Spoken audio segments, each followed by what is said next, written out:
Good morning, and thank you very much for joining us. I am Yori Folari alongside Cyril Abaku. My pleasure. Good morning. Indeed. Good morning. Well, we got a number of issues this morning.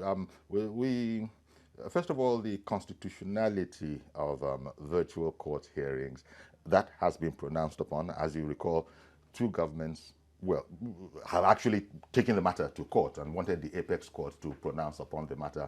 Indeed, the apex court has done so. And this was, the apex court pronounced and threw out their suits after they themselves had withdrawn the suits, maybe taking a cue from the Supreme Court itself.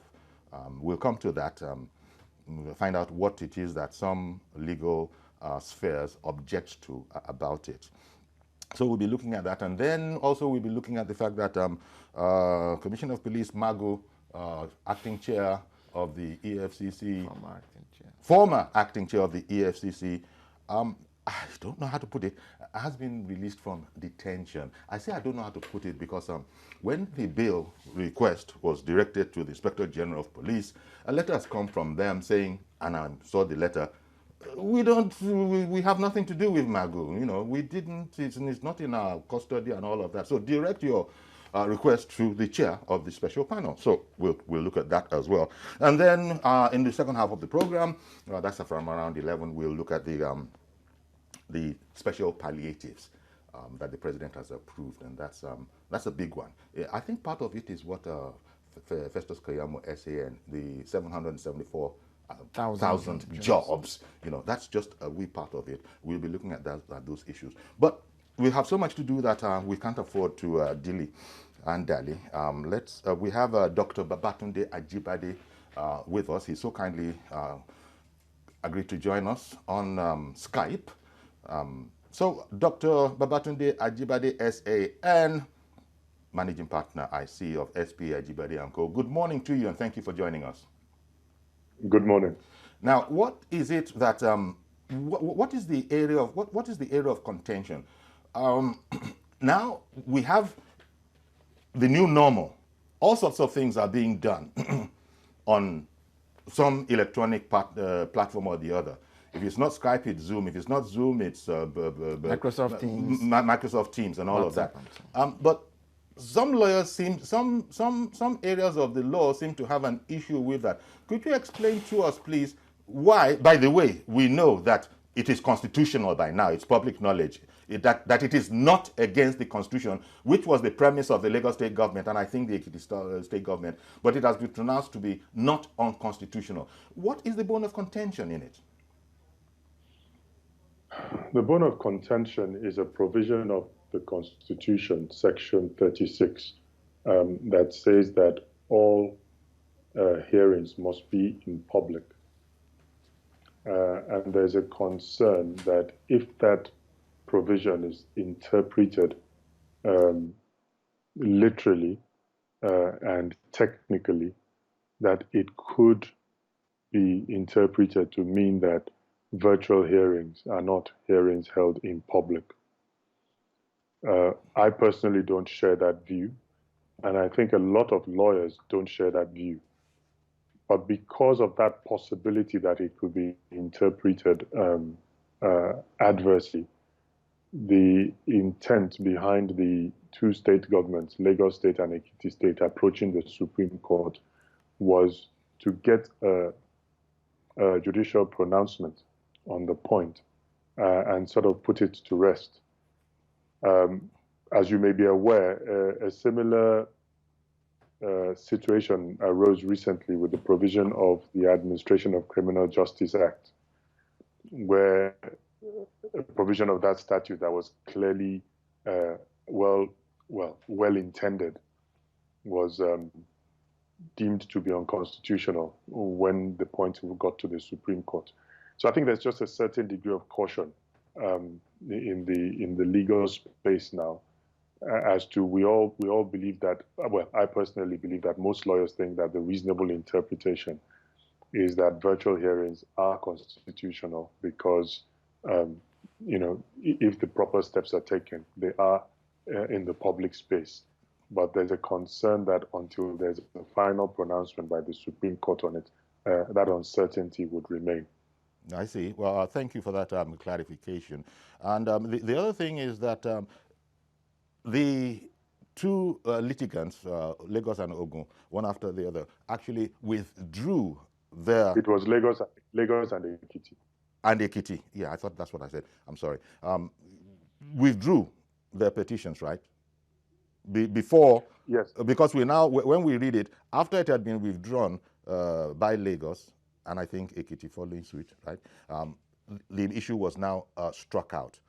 So withdrawing it before their pronouncement, what does that say? It's quite unfortunate what has happened. I've tried when I was asked to come on this program, I tried to lay my hands on the precise order that the Supreme Court made. The initial announcements that came out on social media, which I've commented on because I was so excited at what I thought was the outcome. The initial pronouncement was that the Supreme Court had delivered a judgment approving of virtual court hearings, which was the intent behind those actions going to the Supreme Court in the first place. It has since come to light that, just like you've said, the actions were withdrawn and struck out, but that, as I understand it, and we haven't seen the order yet, I've tried to lay my hands on it, it's not yet readily available, but that the presiding justice, Honorable Justice Olabode Rhodes-Viber, did say that despite the fact that the actions were struck out, as far as he was concerned, there's nothing unconstitutional about virtual hearings for now. Mm-hmm. Now, if he had stopped at there's nothing unconstitutional about virtual hearings, I think the purpose of the actions would have been achieved. Okay. But the rider, the qualification for now, coupled with the fact that the actions were actually struck out, really says to me that it's not yet Uhuru, and the uncertainty still remains. Because he also, if I'm correct, had referred to the whole process as speculative. And that is something that I think the law doesn't take very kindly to. What's the significance of that statement that he had said that it was not just a what was that word? Preemptive, I think, but certainly speculative. Are those particularly important or really not especially so? No, they are. I mean, that is the precise point. So it's a combination of factors. I mean, the Supreme Court is the highest court in the land. And I'll choose my words carefully. It's a policy court. It's a court that, because there's no court higher than it in Nigeria, if it makes a policy pronouncement, would be a clear indication. So the issues as to the action being speculative or being preemptive would not have mattered so much if the Supreme Court still made clear that, as far as it's concerned, virtual hearings are constitutional. But the rider that, as I understand, and I must say, enter the caveat again, that I haven't actually seen the ruling or the order. But if, as I'm told, the pronouncement was qualified by the statement that for now, that raises the question that if and when a non-speculative or non-preemptive action is brought, then the Supreme Court is still going to look at the question again. Indeed, indeed. If the Supreme Court had made a pronouncement now saying that as far as this court is concerned, virtual hearings are constitutional, I think that would have given the legal community a lot more comfort and confidence. But because of the rider that says, it's only just for now because we don't have a live, the court wasn't of the view that there was a live issue before it yet. It means that the question is still open. Okay. Well, certainly I'm not a lawyer, but I do know that there are schools in law. There is what I think is called judicial activism. There's something else called judicial restraint. Since there is no extant law providing for virtual court hearings, and because Justice Rhodes-Viber did specifically mention that it was too early, since the National Assembly was still in the process of amending the Constitution to accommodate virtual court hearings, could it be that if this matter was being, was being entertained by a judge, perhaps of a different persuasion or temperament, the outcome could have been different. Can you take us through the grounds of that particular Section 36 and how the ruling could have been different, assuming the case had been taken to have been entertained by another justice at the Supreme Court? So I'll try and explain it this way. The decision of the Supreme Court is that there isn't or there wasn't a live issue before it. The way in which a live issue perhaps might have been easier presented before the Supreme Court is if somebody against whom a judgment had been delivered, utilizing virtual hearings, challenged the outcome of the proceedings, alleging that virtual hearings are unconstitutional, relying on the provision of Section 36, which says that all hearings must be in public. Now, if an appeal between somebody who was at the receiving end of such a judgment came before the Supreme Court, then of course the Supreme Court would be able to give a substantive decision declaring one way or the other whether the contention that virtual hearings are unconstitutional is sound or not. What has happened in this case is because there is no case yet that has gone through the judicial process to the Supreme Court. I mean, there's been one decision, and I know at least of one decision of the Lagos State High Court in which a conviction has been pronounced using virtual proceedings. Now, if that matter were to be accelerated and to get to the Supreme Court, then we would have a final decision. But that takes time, unfortunately, which is one of the challenges in our justice sector. Cases don't get from the lower courts to the Supreme Court within the time that one would wish, especially in matters of this importance.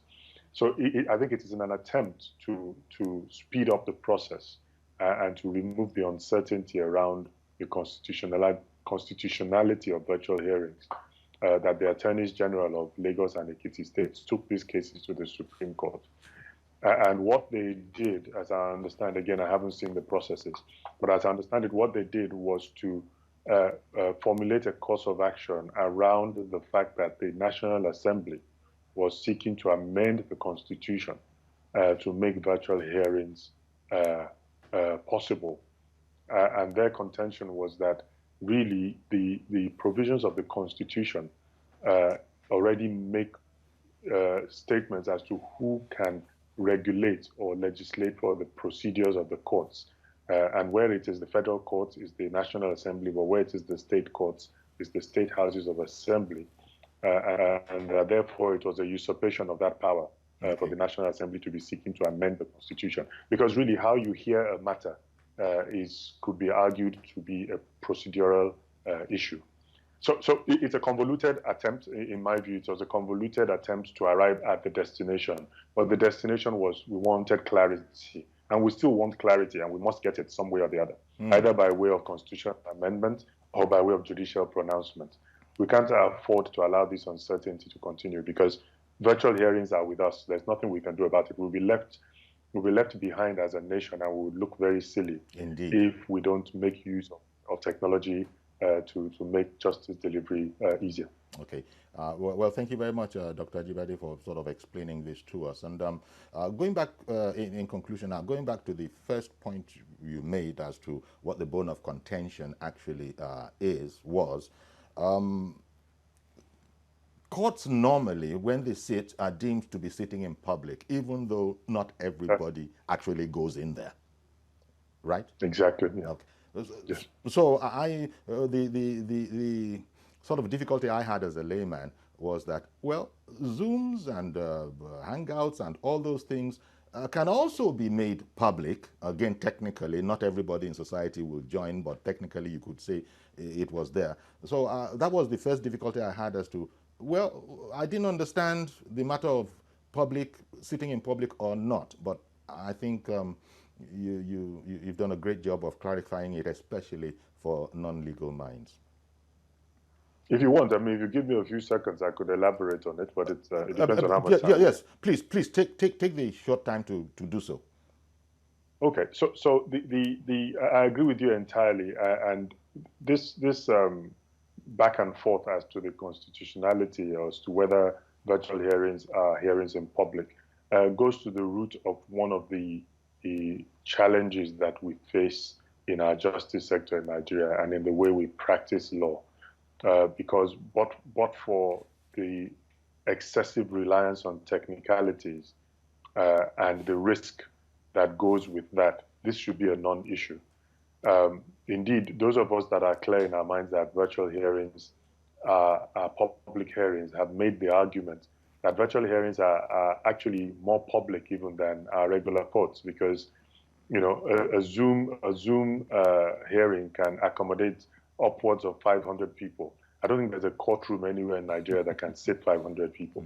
So, arguably, once the appropriate publicity is given as to the details of hearings, once access is allowed to the public, there's really no strong, in my view, philosophical argument to say that a virtual hearing is not a hearing in public.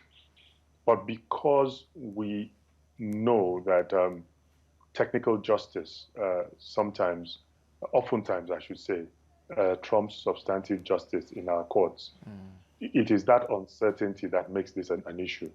Ordinarily, it should not be an issue. And with the greatest respect to their lordships, the justices of the Supreme Court, I think that in this instant case, we've missed an opportunity to put this matter to rest.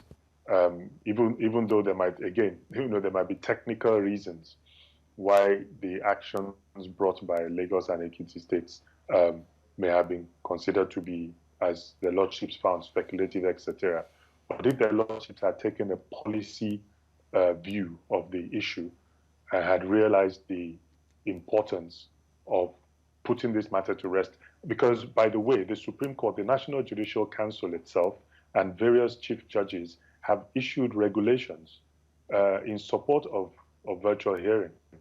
So, it sounds to me a bit strange that if the National Judicial Council, which is the highest body regulating the judicial sector in Nigeria, Indeed, has issued regulations authorizing virtual hearings, that the Supreme Court has stopped short of giving its stamp of approval to that when it was given the opportunity. It should have been a great opportunity to just put this matter behind us so that we could now concentrate on how to actually fund, because virtual hearings require significant investment in terms of infrastructure, training, equipment, and that is the larger problem that we really should be focusing our minds on now, not on whether it's constitutional or not.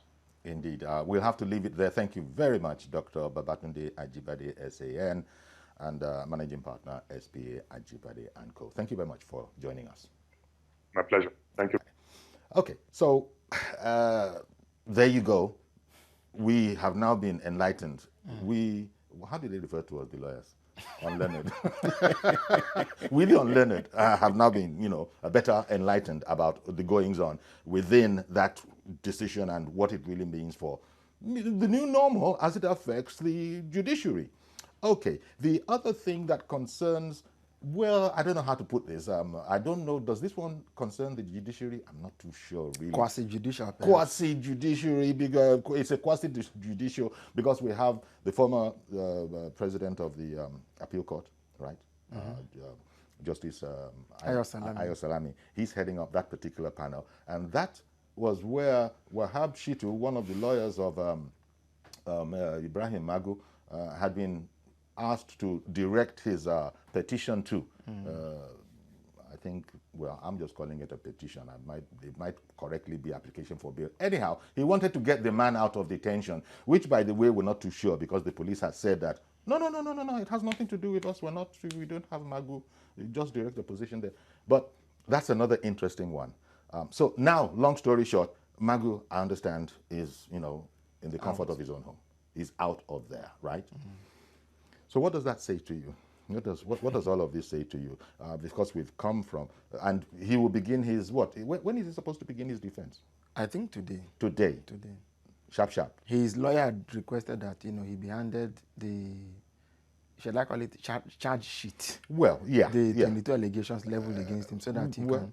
Since we said we're doing quasi-judicial something, Yes. the charge sheet, what we normally would know as a charge sheet in in normal times, these are the new normal kind of times. So let's just say... It's coming from, it's the letter of the Attorney General. Yes. Good morning, Mr. George. Good morning, Uncle Yori. Thank you for calling in. Greetings to Cyril as well. A very good morning to you, sir. Uncle Yori, the other time I responded to Mango's case, I used the word trumped up charges. And I remember what you said. You can see the IG knows what he's doing. That police is the authority that prosecutes. And that it was not police that arrested Mango. You set up a panel. The panel took it upon itself to arrest the person that is supposed to be investigated without the consent of the IG of police, a person that is heading a parastatal in Nigeria. Where is the legality and orderliness in that one, Uncle Yori? That is the one, that's just one case to show you that the basis of the whole episode is a corruption fight back. The president should be very careful about some of his aides who I believe are misleading him. You know, Mr. George, the only problem I'd have with this position is that, we have the respected Justice Ayo Salami heading up that particular investigative panel. Yes. And so, I don't know, not too many people... It's true. Not too many people will agree that he'll be involved in any illegality. Individuals that could be roped into certain things like this, before he knows it, he's already in the chain. They can rubbish his integrity without knowing. At the end of the day, before he gets to know it, he's already inside the web. That's what is happening. I do not say that arrest as legal. I don't see the trial as genuine. I see something wrong behind what they are doing to this man. And the president should know that if he allows Mango to be humiliated, he is also allowing his fight against corruption to be humiliated, and in turn, even Mr. President himself. Okay. That's my warning. Okay. Thank you very much, Mr. George, but always remembering the position of the executive, which is that nobody is above the law. You go with that particular aspect, and it does not knock out any other position by way of commentary in the public space. Yeah, so there are two things we need to take note of. The one is the allegations made against Magu by the attention of the Federation. And certain details... In fact, if we could just get that slide again. Yeah, that's those allegations, include insubordination and... and then... put it back on, please. And then there is this whole litany of supposed specifics about whom Magu gave money to, where Magu allegedly bought houses, etc., etc., etc. I think we are now privy to the letter written by Magu's lawyer, I think yesterday, Wahab Shitu, saying that, look, okay, all of these stories... Can we have that slide that the offenses were oh, there you go. Oh, thank you, finally. Yeah, these are the charges, so to speak. Yeah, charges.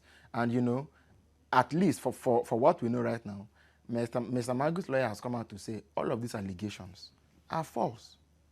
And for the want of better way to say it, the media has been awash with all of those things. So amount of money used to buy houses in Dubai. So amount of money given very serious given the certain senior advocate of Nigeria and so on. On the one hand, this is more or less a replay of the same media trial that Magu used to feed his own clients to in the past. But that's never where I'm going. Okay, one moment. The reality is that... Before you even arrive where you're going, I'm very sorry. Garba has come on and I didn't want to keep him waiting. Good morning, Garba in Makurdi. Good morning, Uncle Yori. Good morning, sir. Thank you for calling in. Good morning to Cyril there. Good morning, sir. Good morning. Please, let me make my contribution this way. I look at it this way, that the IG is somehow political in what he says. To be honest, to be candid, I don't think IG can exonerate himself from detaining Magu. He's just being political. Let's be honest to ourselves. I don't think that panel have the kind of authority to arrest Magu in the first instance. Secondly, I want to allude to this. When you're using the term arrest, when you're using the word arrest, I want to remember. Sorry, I want to just remember. Thank you. No, All they did was invite him. Invited him. And we were told he's not there against his will. Remember, we were told that too? Yes. Please Hello? continue. Please continue. Are you with me, Okeri? Yes, we are. Okay. And secondly, after he comes out, look at what Magu said. He said most of the allegations were not tabled to him. He saw it on the paper. And there's another guy, I don't know how true it is. They said they detain him from morning to evening without questioning him. But those people that present those allegations, they will go to the panel, they will ask him, they will not invite him to defend himself. I don't know how true it is. Yes, we So that's how you know there's something wrong, there's something going on wrong. Definitely, Mr. Magu stepped on the toes of some cabal, so to call. That's just the fact, because all this thing that is going on. Now we've used the word once. We've used the word once this morning. The word speculative is going to come back into order. That assertion you just made has to be speculative. Yes, of course, Uncle Yori. Of course, Uncle Yori. But sometimes, say the perception is one of the familiar truth of what is going on. I'm just saying this, so I'm not sure of what there is happening, but I believe that definitely Mr. Magu has stepped on the toes of some cabal, so-called cabal, in the presidency. Have a nice day, Lagos. A statement which you agree is speculative. Thank you very, very much. Because, you see, we understand that the public space is swirling with these kind of opinions, but we just bring back the presidency's position, which is that nobody is above the law. And they have, I think, in the circles of police and lawyers and the prosecution, they call it probable cause. They have reason to at least investigate the matter without pronouncing guilt. So technically, again, that's another word that has been used this morning as well, coming from, Dr. Ajibade. Technically, Magu is innocent. Nobody has said he's guilty. You can't. It would be premature. And a gross infringement on his right, on his fundamental right. Kai, we lawyers are really, we're really carrying on today. Going back specifically to section 36, subsection 5 of the Constitution, he is presumed innocent until proven guilty. And I would assume that this exactly is what the panel should seek to do. Okay, let's take Chris from Amu Wardorf. Good morning, Chris. Uncle Yori, good morning. Good morning, sir. Thank you for calling in. Sir, good morning. A very good morning to you. Okay, please, I want to just draw the attention of our society to certain terminologies that we use that are not good in a democratic dispensation. When we say he's been brought to trial, this is purely an investigative panel that was set up. And somebody is called in to come and answer to questions that have been purportedly put up in a petition. We should stop using terminologies that are not that. It has taken the step of our society. Oh, okay. Because we haven't used the word trial this morning. Military terminologies. We've used regime. Okay. In calling our government. We've used defense. Administration. It is administration. We should stop using all these regime trials and connotating, making it look as if he's been proven guilty. No. It's a trial. It's an investigative panel. Okay, sir. And of course, what Magu came out to say, you see, the media, we should be circumspect with what we always publish. People want to get clicks on the internet. People want to be on the forefront. Really, I take the seriousness of your point. Thank you very much, but I've got to rush off on a break right now. Stay with us, please. We'll continue when we come back. Okay, welcome back. We started on something of a legal note this morning, and we're still in it. And Chris in Amu Wardorf had called in, and he had, made the observation that we're being careless. Well, not we here on the program, but social media is being careless in its terminologies, and he took exception to the fact that the Magu debacle is being referred to as a Magu trial. He said it's not a trial. I had said before then that Magu is technically innocent until proven otherwise. Now, Cyril had wanted to do a rejoinder to that, but we had to rush off on break, so now's your chance. Yes, but again, like I reiterate your point. We didn't say here that it was on trial, but perhaps someone could have been saying it in a social sense. Exactly. Maybe on social media, that he's undergoing trial and the trial of Magu and tribulation, so we can understand that. The other point he raised again, we've not referred to President Buhari's administration as a regime. However, if you check your dictionary very well, you would find that certain authoritarian governments are usually referred to as regimes, whether they're military or civilian. So we can put that to bed, you know, so that we don't mix up the terms and misconstrue what is just. Okay. Yes. Well, let's not get in too deep with the law, since neither of us, even though we have them plenty in TVC, but neither of both of us here is a lawyer. So let's just, it's enough. So that you don't. You know, like to borrow that term, they'll say you are educated, but you're not. I beg you. Well, thank you very much for staying with us. Let's go on to the economy. You know, if we've got good order, you know, in society, we also need the economy. And this is the new normal. We're in the new normal period thanks to COVID-19.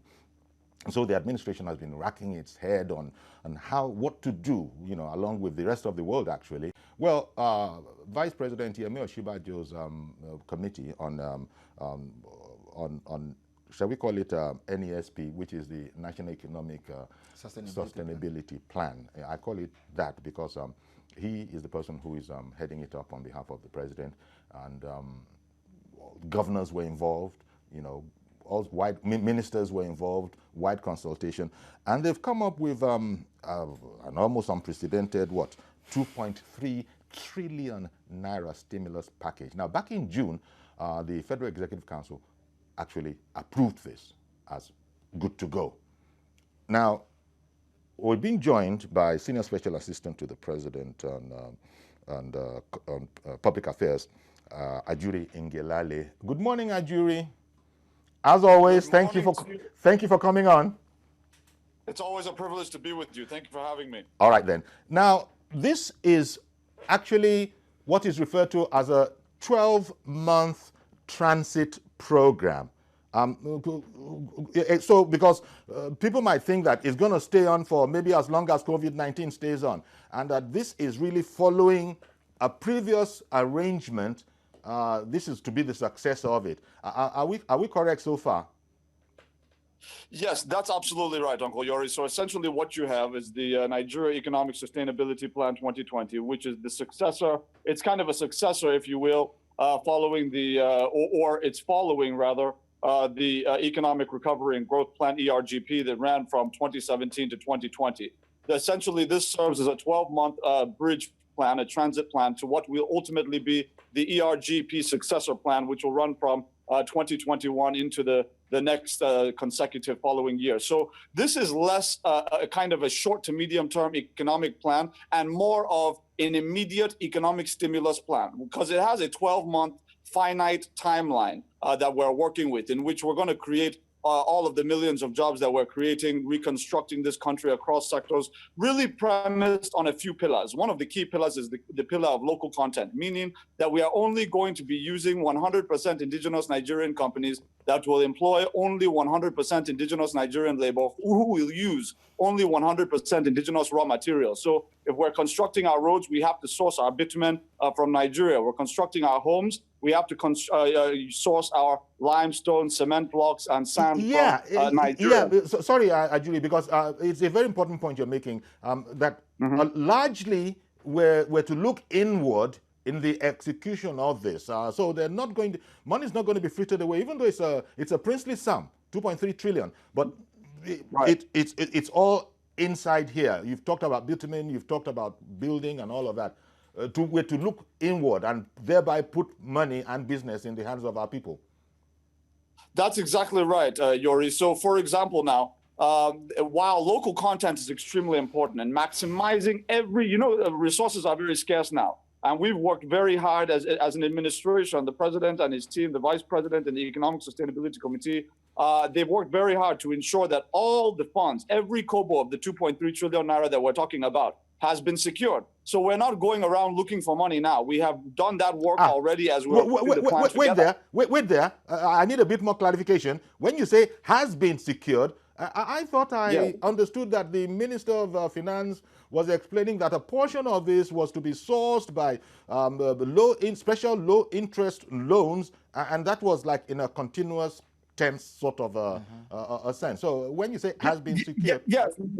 Yes, thank you very much. What I'm referring to is, first of all, there are multiple sources. It's not from one source, right? So you have 500 billion naira that's coming from the the supplementation from the National Assembly known as the COVID-19 Relief Fund. You have 1.1 trillion naira that is coming from the Central Bank of Nigeria in terms of structured lending that's going to deal with the agricultural component and other components of this plan, including the reform of the healthcare service delivery system in the country, particularly emphasizing the primary healthcare level across the states. Then you will also have the multilateral funds we were able to source, the $3.4 billion that we were able to withdraw from our contributions over a period of time paid to the International Monetary Fund. They've released that to us. And then, of course, there's $2.5 billion coming from the World Bank, $1 billion of which will be sent to the state governments on a pay-for-results basis, which means that the president is determined to ensure that there is effective monitoring and evaluation in the judicious utilization of these resources, saying that we will release tranches to the states on the basis of their performance with the funds that we give to them. So to ensure that we get the development on the ground in this plan that we have envisaged. And I think it's very important, Uncle Yori, to note before we get into the plan that the president has recently designated the vice president and the Economic Sustainability Committee as responsible, not, of course, just for designing the plan, which they did, but also to oversee the implementation of the plan. That means that those who designed it will be those who will ensure that as it was designed, it will be manifest in our communities, across our wards, across our local government areas, across the federation. And I think that's very, very important for our people to have Has it commenced? Has it commenced? Is the plan actually in progress now, or are we gearing up? Thank you so much. So yes, it's in progress in the sense that, well, you could call it gearing up, depending on how you look at it. When you are implementing a program, naturally, there's the backbone work that people don't see. It's the modalities, making sure that all of the infrastructure in terms of personnel, logistics, recruitment processes, third-party monitoring and evaluation, and all of these component parts that are unseen, those things have to be in place before you will now get to what is seen, which is the people being employed and put into the various fields that they're going to be put into. So I would say there's probably going to be a gestation period. We're looking at probably within the next 30 to 60 days gestation period before you actually see many of the people on the ground executing these programs. So we're making sure that no stone is left unturned so that all of the details are sorted out so we don't get into a situation where we're rushing people out and then the infrastructure collapses under them and it's not sustainable. We want to make sure that we have the sustainable foundation and then people are out and then everything is working the way it should. And that's the way that the vice president and his team would want it to be. Okay, I think to be safe, we're going to go on a break now, around now, so that we don't interrupt you in the middle of an important point, and also to bring calls on board when we come back from this break. So please stay with us, Ajuri. We'll be right back. Thank you. Okay, welcome back, and we're looking at Vice President Oshibajo's National Economic Sustainability Plan that has been approved by FEC, and we were saying that a humongous amount of money is being wired in that direction. Well, allocated, and part of it has actually been appropriated in the budget and all of that. We have with us Ajuri Ngilale, Senior Special Assistant to the President on Public Affairs, and we had to go, but now, okay, you wanted to find out something from Ajuri. So, Ajuri, just a quick one. I think a point like this bears reiterating. What exactly should Nigerians expect from this plan in terms of jobs? What will they be doing? Are they going to be cleaning gutters or building new granite pyramids? Or what exactly will they be doing? The jobs. Thank you very much, my elder, for that very important question. So what you have essentially, let me just take our people through this plan across the sectors, starting from agriculture. What we've done is we've been working very closely. The vice president and his team worked very closely with the state governors under the aegis of the Nigerian Governors Forum. And there was an agreement that the state governments are going to provide between 20,000 and 100,000 hectares of land from each state in exchange for the federal government employing millions of young people to execute an unprecedented land clearing and cultivation scheme where they're going to clear the land, prepare it to be cultivatable, after which they will now cultivate the land, targeting high-value export commodities. These are cash crops, cashew, cocoa, sesame seeds, and others that can really earn Nigeria quite a lot in terms of value for each of the seedlings that we're going to be planting. That's the agricultural component, which is very important. The second component, the major component, is the housing. We're constructing 300,000 houses within 12 months, start to finish.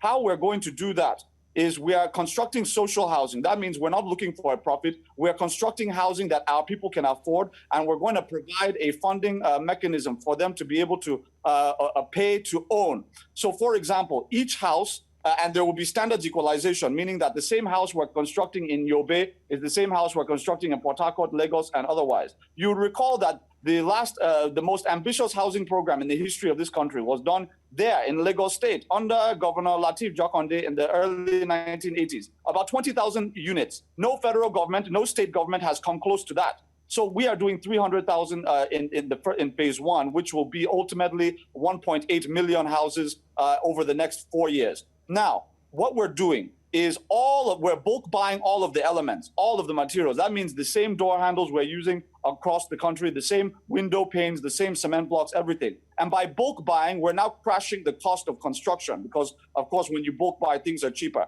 Now, our people, our local contractors and our local labor are going to construct these houses. Now, after they're constructed, government will come in with a fund to offtake these houses. And then once we're now owners of the house, government, we're now going to target middle income earners and minimum wage earners, because the president is determined to ensure that the dignity that comes with home ownership is bestowed on as many Nigerians as possible. So we're going to be offering these homes to beneficiaries that can prove their income level at being minimum wage to middle income. And then we're going to offer them mortgage payments monthly of between 25,000 naira and 35,000 naira, so that every Nigerian can have an opportunity to pay to own their own house, 300,000 in year one. Now, Ajuri, sorry to interrupt. Yeah. You say Sure. what, 200,000 or 300,000 of these will be built in the next 12 months? Did I hear that right? 300, yes, that's 300,000, which if you break it down per local government, that's approximately 400 houses per local government area. This is across every state of the federation. It's pretty ambitious. It's pretty ambitious given our reputation in these kind of things in the past.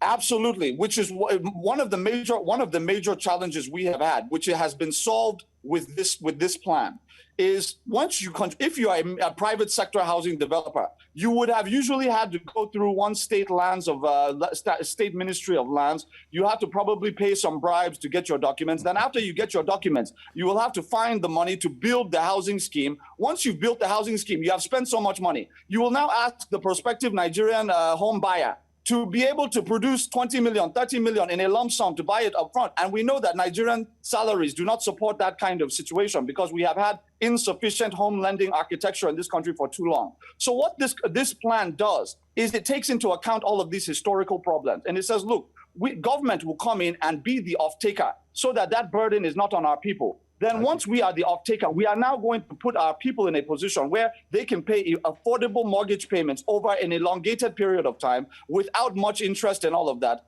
so that they have the house and we are getting our money back. So it breaks even, right? So that's how the housing scheme is going to work. Again, phase one is 300,000 in the first year, then 1.8 million over the next 4 years. Now, Now that's agriculture and housing accounted for. The third major component is power.